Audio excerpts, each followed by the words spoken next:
Há exatos 20 anos era criada a cédula de R$ 20.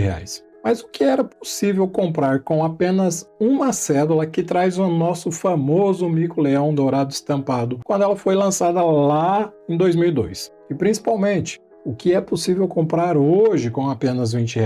Com certeza você já deve estar pensando assim, hoje em dia não dá para comprar quase nada com R$ 20.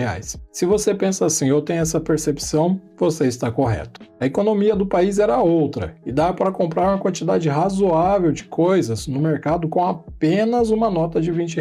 Hoje em dia, realmente não compramos quase nada. Isso ocorre por causa da inflação. O custo de vida acumulado do período é de 254%, segundo o IPCA, o Índice de Preços ao Consumidor Amplo. Se fosse corrigida pela inflação, hoje a cédula de R$ 20 deveria valer R$ 69. E quem sofre mais com isso, é claro, é a população de baixa renda, sendo a mais afetada pela inflação. Isso porque quem recebe mais pode proteger o seu dinheiro da inflação fazendo investimentos. Já o pobre, que não tem dinheiro para se proteger da inflação, pois mal tem dinheiro até para comprar alimentos. Para entendermos como isso ocorre na prática, vamos utilizar a variação do preço dos 13 itens que compõem a cesta básica pesquisada pelo DIEESE, Departamento Intersindical das Estatísticas e Estudos Socioeconômicos, nos últimos 20 anos. Assim, podemos verificar com clareza o quanto a cédula de R$ 20 perdeu seu poder de compra. Em 2002, uma cédula do mico-leão dourado garantia uma boa lista de compra e dava para levar para casa 1 quilo de carne, que custava R$ 6,58, 1 quilo de arroz, custava, pasmem, 98 centavos, 1 quilo de feijão, que custava R$ 2,07, 1 litro de óleo de cozinha, que custava R$ 1,42, 1 quilo de farinha, que custava R$ 1,24, 1 quilo de café, que custava R$ 6,32, e 1 quilo de açúcar, que custava R$ 79. O total da compra lá em 2002 seria R$ 19,40 e teria um troco de 60 centavos. Você percebeu que foi possível comprar 7 itens lá em 2002. Agora, em 2022, o que é possível comprar com R$ 20, ou seja, apenas uma cédula do mico-leão dourado? Então, hoje é possível comprar com essa mesma cédula 1 kg de feijão a R$ 8,22, 1 kg de arroz a R$ 5,37 e 1 kg de farinha a R$ 5,49. O total da compra hoje seria de R$ 19,08 e sobraria aí 92 centavos. É muita diferença, né? Apenas 3 itens ante os 7 itens da lista lá de 2002. Agora eu vou fazer uma análise super interessante que vai fazer a sua mente explodir. Presta atenção. No começo do vídeo eu citei que o custo de vida acumulado no período de 20 anos é de 254% segundo o IPCA. Mas e quanto foi o aumento do salário nesse mesmo período? Pasmem, pois o aumento foi de mais de 500%. Sim, em 2002 o salário mínimo era de R$ 200 e hoje temos um mínimo de R$ 1.212. E se você prestou atenção, essa comparação deve ter dado um nó aí na sua cabeça, pois como que uma inflação dos últimos 20 anos é somente a metade do que foi o aumento do salário mínimo e mesmo assim não é hoje em dia possível viver tão bem com o salário mínimo quanto era possível lá em 2002, como nós vimos no exemplo da cédula de R$ 20. Essa situação é o somatório de várias causas, mas eu vou destacar 3 principais que mais impactaram a economia do nosso país, principalmente nos últimos 5, 6 anos. A primeira causa, o afrouxamento das políticas macroeconômicas internas. Essas palavras bonitas aí não devem fazer muito sentido para você, mas eu vou te explicar. Infelizmente, nós viemos passando aí nos últimos anos, como eu já citei, principalmente nos últimos 5, 6 anos, de um desmonte de políticas macroeconômicas, principalmente aquelas voltadas para o nosso cenário interno. O que acontece? Com a Lava Jato, se criou um movimento no país, muito voltado para o liberalismo econômico. Não tem nada de errado nisso, tá? O liberalismo econômico, os países mais liberais, realmente, muitos deles são os países mais desenvolvidos do mundo hoje. Só que nós temos que entender o seguinte, esse modelo não foi implantado lá do dia para a noite.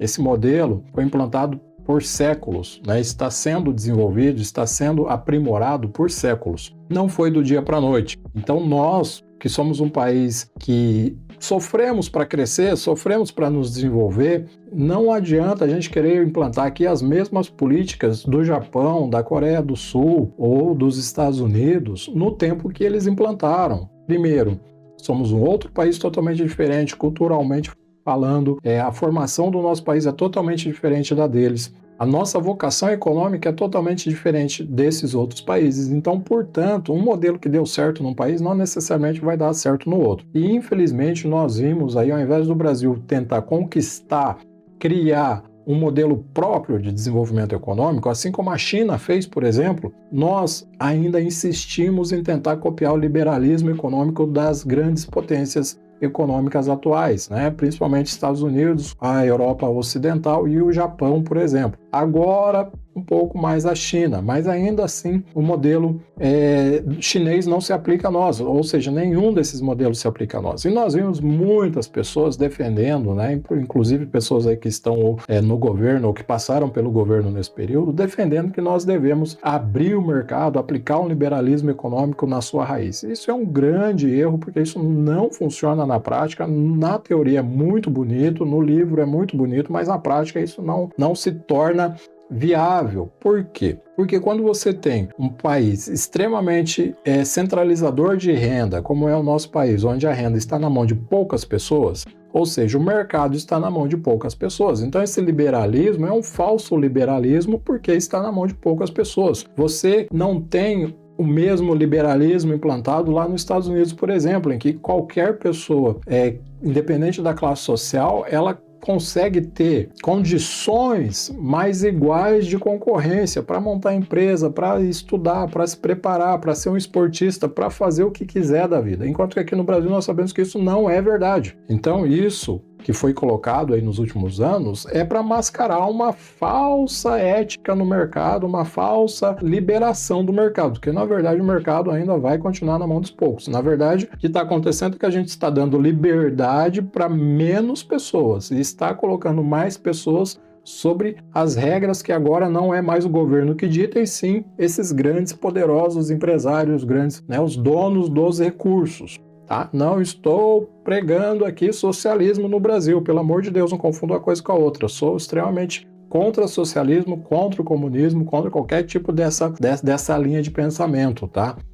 Inclusive essa discussão política entre de esquerda e direita é uma discussão ridícula e que não nos leva para lugar nenhum. Nós temos que entender a discussão entre ser liberalismo econômico, entre ter um progressismo econômico e entre ter um comunismo que seria o governo detentor de todos os recursos. Não, eu não sou a favor disso. Eu sou a favor de que, sim, se implante um modelo, mas que o Brasil crie um modelo próprio e, principalmente, que o Brasil crie um modelo próprio pensando nas suas necessidades internas e em suprir as necessidades do seu povo, e não só em suprir as necessidades do mercado, principalmente o mercado externo, que foi o que aconteceu com esse afrouxamento das políticas macroeconômicas internas. Então, o que aconteceu? O governo começou a liberar, começou a eliminar barreiras e controles que existiam antes que favoreciam o nosso mercado interno, e isso favoreceu sim, favoreceu o mercado externo. Por quê? O que aconteceu? Nós deixamos, por exemplo,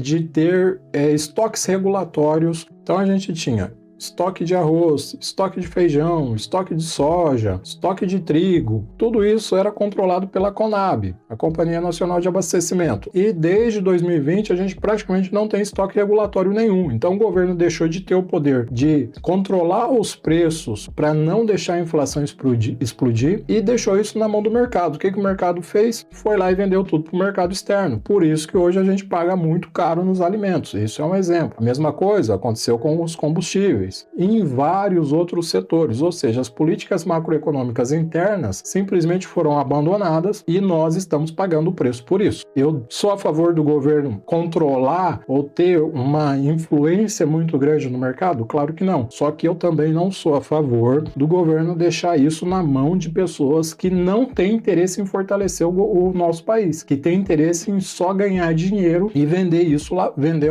a nossa produção toda lá para o mercado exterior, tá? E se você for observar muito de perto os mercados liberais, e aí Japão, Europa Ocidental, Estados Unidos, apesar de eles se colocarem como liberais, lá tem muita barreira. Tem muita barreira sim. Primeiro eles se preocupam com o mercado interno, primeiro eles se preocupam em abastecer o seu país, em dar comida para o seu povo, em fazer o seu povo progredir, para depois ele pensar em vender as suas exceções, que é o modelo econômico, né? O modelo econômico ele prega isso. Os modelos econômicos normais ele prega que você vende o que é excedente, você não vende o que você precisa para sobreviver. Por quê? Porque no longo prazo você vai morrer, é simplesmente assim. Se você vender a comida que você precisa hoje e pensando em ganhar no futuro, talvez você não chegue nesse futuro. E é isso que está acontecendo com o Brasil. Nós estamos deixando de atender as nossas necessidades internas para atender expectativas do mercado. E aí, hoje, o mercado global, com a globalização, o mercado ele quase que se tornou um só. Então, o mercado ele quer sugar o quanto mais. A China, se ela puder comprar tudo que nós produzimos, ela vai comprar, porque ela tem uma necessidade muito grande de comprar, principalmente as commodities, né? Minério, alimentos, grãos, etc. E aí a gente vai ficar aqui a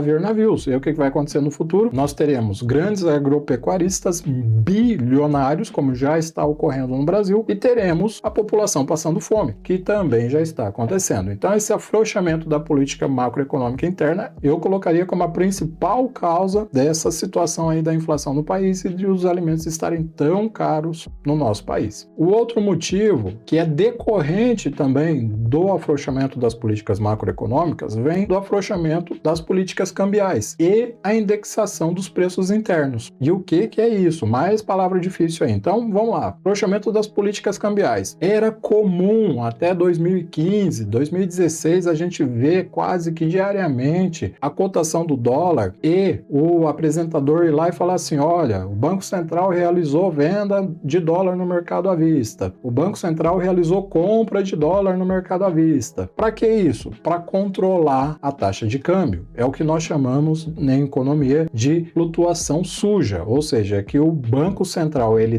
deixa a taxa de câmbio livre, mas se passar de patamares que ele julga que é perigoso, ele vai lá e interfere, ou seja, ele interfere no mercado. Então ele deixa livre desde que esteja, adequado ao planejamento, às expectativas de planejamento econômico para o país. Começou a interferir nesse planejamento, vai começar a interferir, ele vai lá e interfere. Ele vai lá e atua no mercado. Isso é extremamente legal, não é irregular. O ruim, que seria o contraponto disso, é quando é a taxa fixa de câmbio, que é quando a taxa é 100% fixa. E aí não há flutuação. Aí realmente fica complicado, não sou a favor desse tipo de política. Mas também não sou a favor da política que vem sendo adotada nos últimos anos, que é a livre flutuação do dólar. Ou seja, a gente fica à mercê do mercado externo. A gente fica à mercê das crises de pandemia, das crises de guerra, a gente fica à mercê do que o outro país lá está fazendo e nós ficamos sem ação nenhuma. Então, não sou a favor também do livre, totalmente sem interferência. E é isso que vem acontecendo. Dá para contar nos dedos quantas vezes foi que o governo, através do Banco Central, interferiu no mercado de câmbio nos últimos anos. Por quê? Porque o governo está pregando o liberalismo econômico e está favorecendo quem? Só os mais abastados. Ele está favorecendo quem tem dinheiro, que vende lá no exterior, ganhe mais dinheiro. E aí, aliado ao afrouxamento das políticas macroeconômicas internas, nós temos poucas pessoas ganhando muito dinheiro, rios de dinheiro, enquanto tem uma grande população do país passando fome. Então, se você pegar, por exemplo, os agropecuaristas, eles estão super felizes, estão produzindo e estão podendo vender toda a sua produção para o mercado externo e estão recebendo em dólar isso. Estão recebendo no dólar nas alturas, como está hoje, acima de R$5. Então, para ele, o mercado está excelente. E para você que precisa comprar arroz, para você que pagava R$6 no quilo de carne lá em 2002 e agora está pagando R$40, R$50 no quilo de carne aqui em 2022. Está bom para você? Então, quando o governo ele é rígido demais e ele segura demais a economia, é ruim. Mas quando o governo também é totalmente livre e não interfere na economia, não atua na economia para fazer os ajustes necessários para poder favorecer o seu mercado interno, também é ruim, também é horrível, tá? E é isso que está acontecendo hoje. E aí nós vamos com o terceiro erro, com a terceira causa, o terceiro motivo dessa situação, de ter estourado a inflação, principalmente nos últimos 2 anos que a gente vê a inflação estourando os limites razoáveis do que a gente julgava até pouco tempo atrás. E esse terceiro motivo é a aplicação de recursos em transferência de renda, ao invés de investimentos em infraestrutura e fortalecimento das próprias empresas. Então, o que o governo fez? O governo baixou, no mínimo, taxa de juros interna. A Selic chegou aí está cotada em até 2% ao ano. Teve que voltar atrás e aumentar a Selic para poder conter a inflação. Não conseguiu conter a inflação só com o aumento da Selic e começou a aprovar um monte de repasse de rendas, de transferência de rendas, aumento do Auxílio Brasil, o antigo Bolsa Família, agora a criação aí de Auxílio Bolsa Caminhoneiro, Auxílio Bolsa Uber, ou seja, esse governo liberalista que se colocou como liberalista e liberou a economia para o mercado tomar conta, agora está tentando amenizar a situação para os mais pobres através de transferência de renda. E aí que o negócio vai piorar mais ainda. Porque uma vez que ele joga dinheiro no mercado, como a gente vem vendo desde 2016, lá no governo Temer, com liberação dos recursos do FGTS inativos, com liberação de recursos do PIS, depois com o auxílio pandemia, agora auxílio Brasil maior, agora auxílio caminhoneiro e mais todos os outros auxílios aí que estão tentando propor, que estão tentando aprovar, é dinheiro na economia, a inflação alta, poucas pessoas realmente com dinheiro para comprar, aí vai querer comprar, vai aumentar mais o preço. E isso se torna uma roda sem fim, e esse é o caminho para o desastre do Brasil, que a gente já viu há 30, 40 anos atrás, quando o Brasil tinha uma das maiores inflações do mundo. E essa receita já está sendo colocada em prática. Então, realmente é um cenário muito preocupante para a nossa economia. Nós precisamos, sim, voltar a ter investimento em infraestrutura. Quanto tempo a gente não vê um programa de desenvolvimento do país, como foi o PAC, por exemplo, que aplicou muitos recursos em construção de hospital, de escola, de estrada, o programa Bolsa Família, ou mesmo mais antigamente, né, a reestruturação da telecomunicação no país, a reestruturação da transmissão de energia. A gente não vê mais isso no país. A gente só vê discussão de política e pouca ação prática, pouca aplicação em infraestrutura, poucas ações de desenvolvimento, pouca aplicação na educação. As universidades estão abandonadas e, infelizmente, isso tudo vai acabar agravando cada vez mais o cenário de inflação e a nossa querida cédula de R$20, o nosso querido mico-leão dourado, vai cada vez valer menos. Espero que você tenha gostado do nosso vídeo de hoje. Gostaria muito de contar com a sua ajuda para manter esse projeto no ar. E para isso, basta aí você curtir o vídeo, se inscrever no canal, compartilha também se for possível. E me manda aí as suas sugestões e opiniões sobre esse vídeo, sobre os outros vídeos aí nos comentários. Aproveita também, já assiste os outros vídeos que tem aí no canal disponível e de vez em quando a gente está sempre liberando novos vídeos aqui. Abraço, até a próxima. Tchau, tchau.